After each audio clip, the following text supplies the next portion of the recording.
Good morning and welcome to those of you that are joining our call.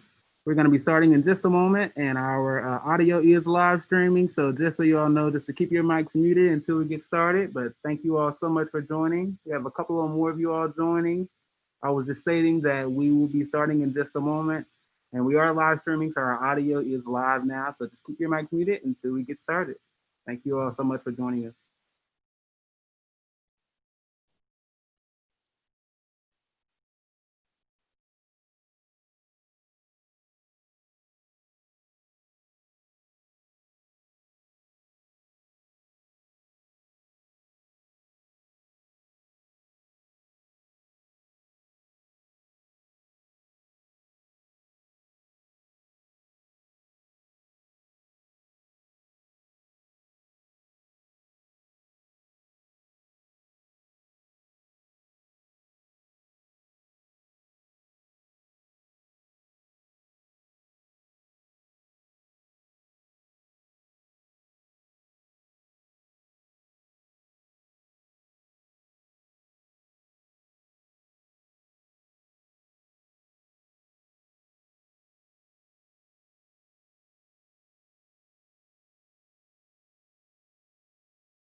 All right, we have a couple more people that are joining now. Give them just a few seconds.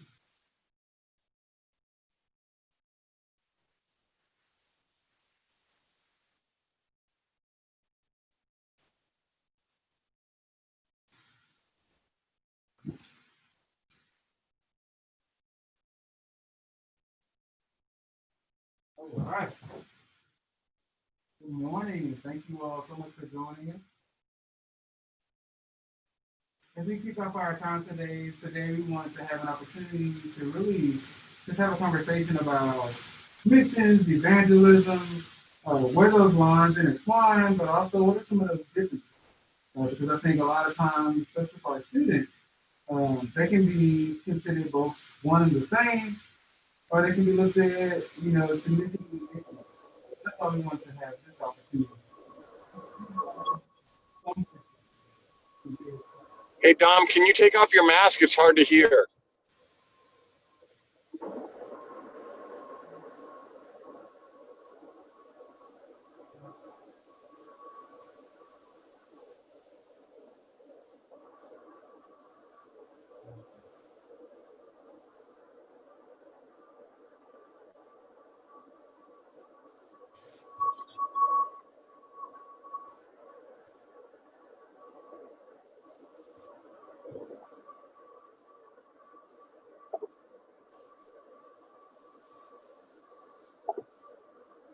What about now? Can y'all hear me now?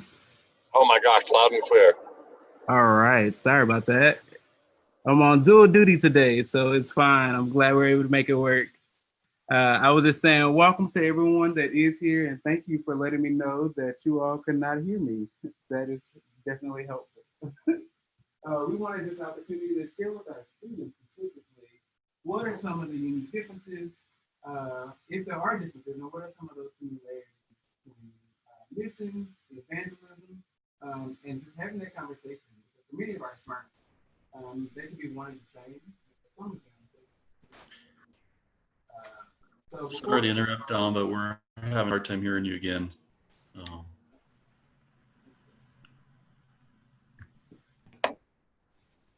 while I figured this out, if we could just have our partner organizations just one kick us off and just start highlighting um, organizations that you all are affiliated with, just so we can connect you out with the people.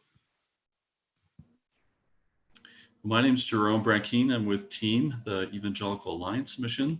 TEAM's been around for about 130 years. Kind of the core thing that we do is church planning, but we have lots of other things that fit into seeing the indigenous church established and flourishing. So we have medical work, we have businesses, mission, community development, we have educators. Pretty much whatever you're studying at Baylor, we could probably use somewhere. So that's who we are.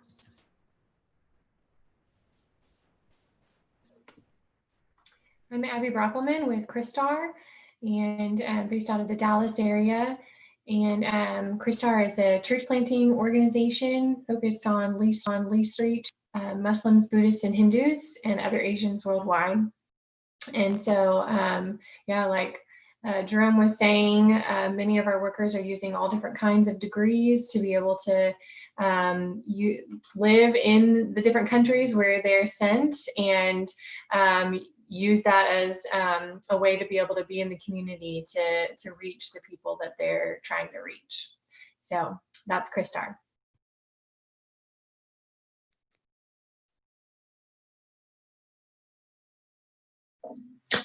I'm Josh Vinton. I'm with a ministry called Village Schools International, and we work in Eastern Africa to provide access to high school education, and we use that as a vehicle to share the gospel with our students and with the communities. And so part of that is sending missionaries to go and serve as teachers, teaching English. There's always a need for English teachers in Africa, and to use that as an opportunity to build relationships with your students and share Christ with them. So my name is Herschel Rothschild. I am with SIM. We're in over 70 countries around the world, and we exist because people are living, dying without an opportunity to hear the gospel. So we want to make sure we use anybody and everybody we can that feels called to go. And we want to challenge people and invite people to go because you're needed. Whether it's with Christar, with Village Schools International, with TEAM, with SIM, you're needed and we need you. So please pray about using your degree for His glory to make a difference so people don't live and die without that opportunity. Hi, I'm Reagan Engelhardt, and I am also with Village Schools International. Awesome. Well, thank you all so much. Can you all hear me better now? All right. So just to restate, just for those that may not have heard me initially, we wanted to have this conversation with some of our great partners to really have a conversation about evangelism, missions work. How are they similar? What are some of those differences? Because for some of our students, they can be one and the same. For some of our students, they can, be really looked at completely differently. So we wanted to just bring in and just have an opportunity to discuss some different perspectives and also some biblical foundations for some of those, for how do we approach evangelism, missions, where do those lines kind of intertwine and so forth. So with that in mind, I would like to kick off our conversation with, since we're in Missions Week, would anyone like to share just how they would describe missions? Missions specifically from a biblical or contemporary context.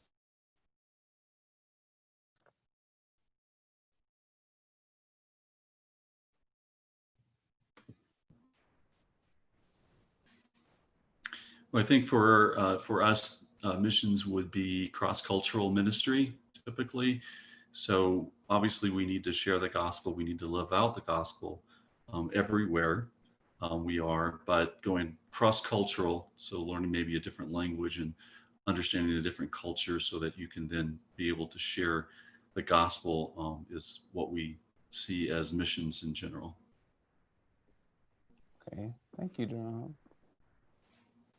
Would anyone else like to share? No pressure if not. I would agree with that definition, and I would say for Christar, it not only means cross-cultural ministry, but also being able to eventually, by God's grace, establish a church in the local language and culture, so that long after missionaries are gone, the gospel can continue to spread and continue to transform the community and the culture. Thank you. So would you all kind of consider that in some aspects of really, planting the seed for that spirit, for the gospel to continue on, more of the longevity piece of it? Okay, absolutely. So just going into a different direction, how would some of you all describe or just kind of share your perspective on evangelism? And is that the same as kind of what we've shared as far as missions, or how is it different?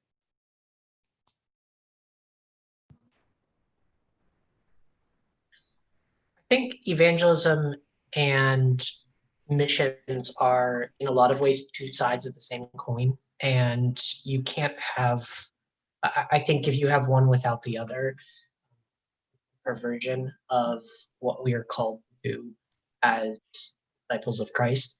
In the Great Commission, it's go, or as you go, make disciples of all nations. And so there is that, there's that element. And we see all throughout Jesus' ministry that he loved people and he cared about the here and now and their health and whether or not they were hungry. And so whatever that ends up looking like, I think it all ties together, and you can't just pick apart and just choose one. I think you have to do it. It's a both and, not an either or. Yeah, absolutely. Okay. Yeah, just to build on what Josh said, looking at Jesus' example, he was healing, he was feeding people, but at the same time, he was also speaking to them. He was God, he is God, and he was helping them to understand through words. And so I think that we need, as well as missionaries, to be meeting the physical needs, but also meeting the spiritual needs. We have, for example, a missionary in Chad who drills wells and gets water into local villages, but I don't think that's his primary goal. His primary goal is to have the mat time, what he calls mat time, with people, so that he can begin to share the good news of Jesus Christ, and then be able to disciple new believers and hopefully see an indigenous church established there.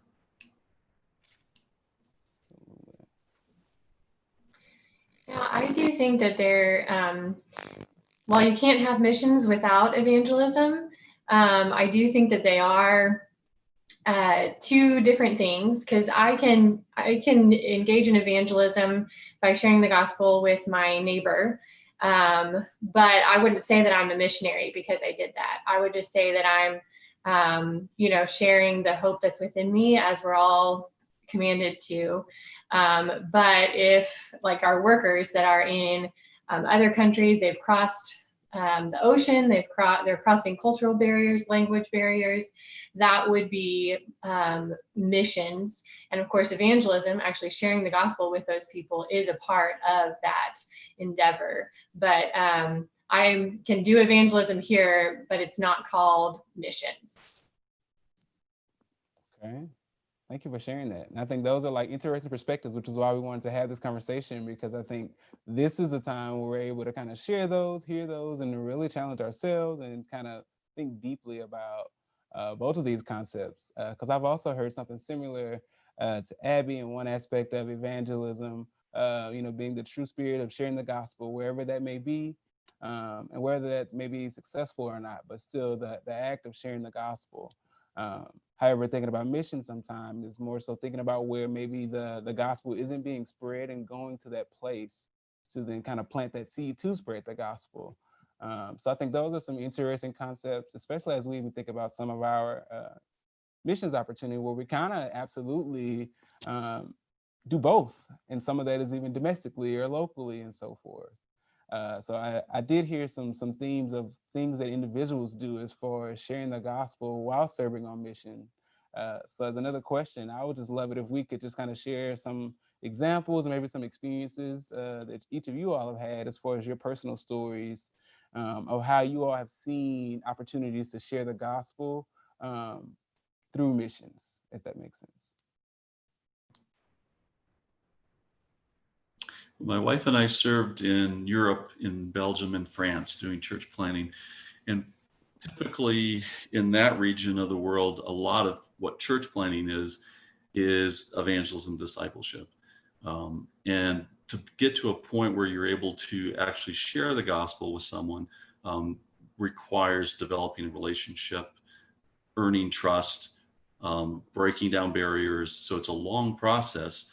And typically, even when we get to the point where we're able to share the gospel, it can be a long process. I had a French pastor who said one time it takes a Frenchman needs to hear the gospel 10 times before he understands it.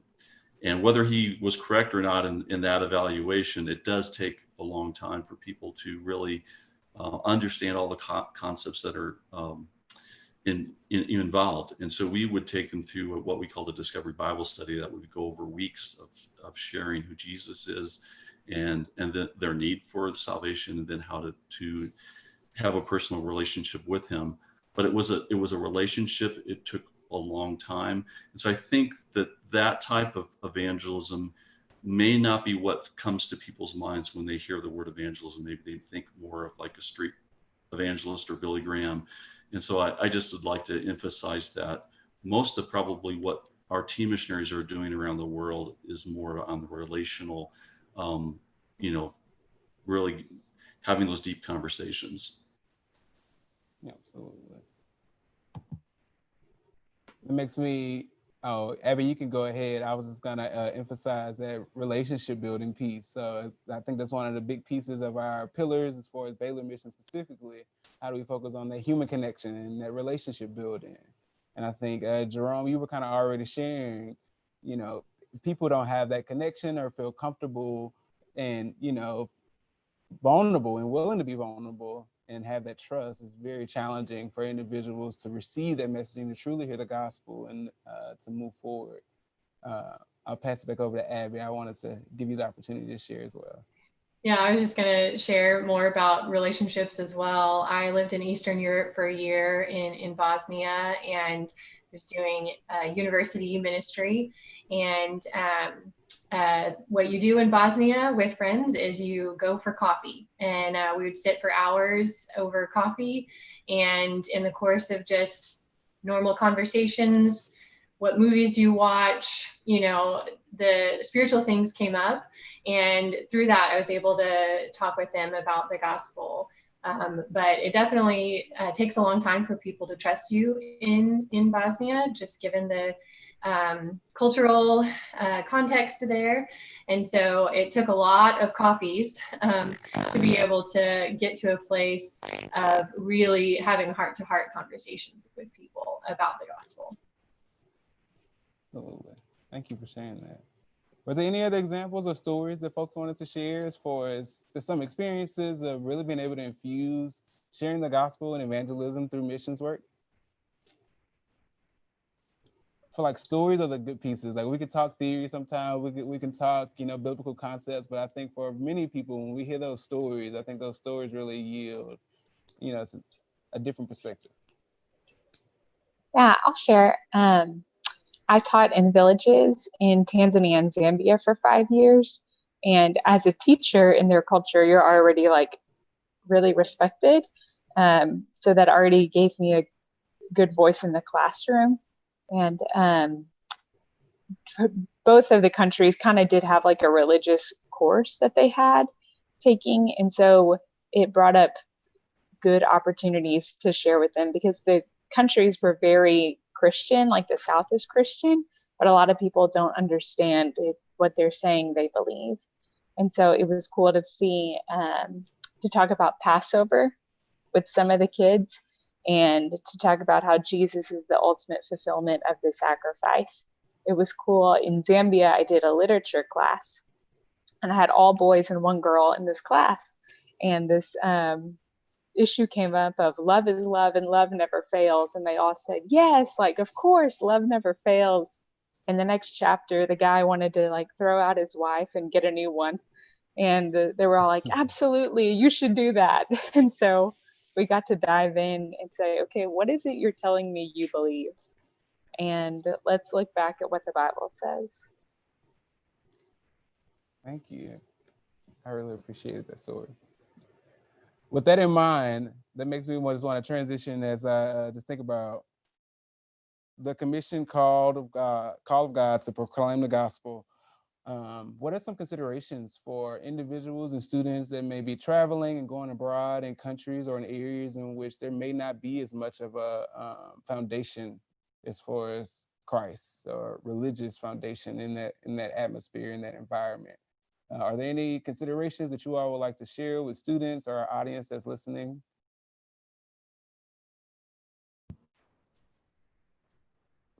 Well, that's a huge question. I think it depends on the context of where you're serving, but learning the language and culture are huge, because that's going to help you understand where they're coming from, how the gospel needs to be communicated to them. The gospel's the same everywhere, but how you communicate it to them can look very differently. What will really touch their heart, and so just looking for having the language culture, and then looking for appropriate ways of being able to have those conversations with them. Many times in a lot of places we use English as a second language to kind of establish a relationship, and then you may want to go into their language to actually share the gospel. But I have an example of a older man that I was meeting with. I had just put an ad in the paper when we lived in Belgium and said I was looking for people who wanted to help me, improve my French in exchange for helping them with their English. And so there were a bunch of people actually who responded, but George responded, and we began to meet together, and eventually we were able to start having spiritual conversations. And those conversations, I'm sure, would have happened in French. And eventually George made a decision for Christ. And one day he told me, he said, Jerome, I don't think other people might not understand, but I want you I think you would understand. He says, you see those woods out there? He says, I walk in those woods and I talk to God like a friend. And that's kind of the goal of just learning the language, culture, and then starting those conversations to see people like George. Thank you. Would anyone else like to share as well? See, Herschel? No, I think it goes back to people don't care what they know, care what you know till they know that you care. And it's really, Jerome tells a story of when he invested in a relationship, right? And that's stories you'll hear again and again when you spend time with people and get to know them and get to know their heart, so you can respond to their need and you proclaim the gospel. And it's as I spent time in Nigeria, one of my favorite stories is the guy who I just bought vegetables from that I got to know over the course of time. And I'm sure many people watered that seed, someone planted it, and I was able to harvest it as I was able to share the gospel with him, and he wanted to accept Christ as his savior. And we talked about what the costs would be for him as a Muslim man coming to faith, that he could lose his business, lose his family, even possibly lose his life, which in America is a hard concept. All those concepts are hard to think about. Lose his job, he could lose his business, they could take that away from him, but he was still willing to make that commitment to follow Christ and to live for him. So we talked about all those things, but it took time. And, and I had to understand his culture to understand the value and the cost that it could be for him and respond to that in that way. So I think getting to know people, getting to know the language is key. Getting to know the culture is even bigger. And we just have to see who they are and see how God's moving right there and walk alongside that. Yeah, thank you all for sharing. So with that, I did want to have an opportunity to open it up for questions if we did have any questions in the chat, so we can have an opportunity to answer those. But I think just as we think about this, just really quick conversation, because I feel like a lot of these conversations we can dive into for a long time. But just in a quick glimpse, just to get the conversation going and started and to really connect with our students, to encourage them to continue on and to engage in missions work if this is something that they feel called to. I just want to emphasize some of the things that you all shared and things I think also align very closely with Baylor Missions, and those being that aspect of cultural humility. So understanding how can we be very conscious and understanding of the culture wherever we're going, traveling or serving, including domestically, their relationship building piece. I love that quote, people don't care what you know until they know that you care. And that care and compassion piece. And I think when we can infuse the two, and that love of Jesus and that love for our neighbor and learning to know our neighbor, Those are very significant pieces that allow us to build those relationships, because you can't necessarily love your neighbor if you don't know your neighbor.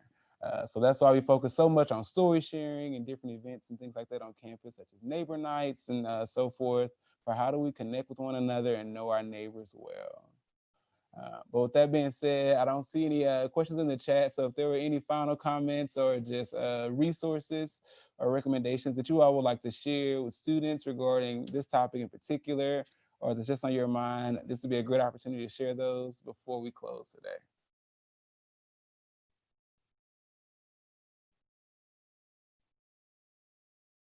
All right. Well, thank you all so much for joining us. And thank you all for tuning into our Thursday session for our Missions Week at Baylor Missions Week. We do have a couple more events throughout the week, so feel free to tune in and join in. And thank you all so much for joining us and giving up your time to participate today. Thank you all so much. Thank you. All right, goodbye. Thank you. Bye.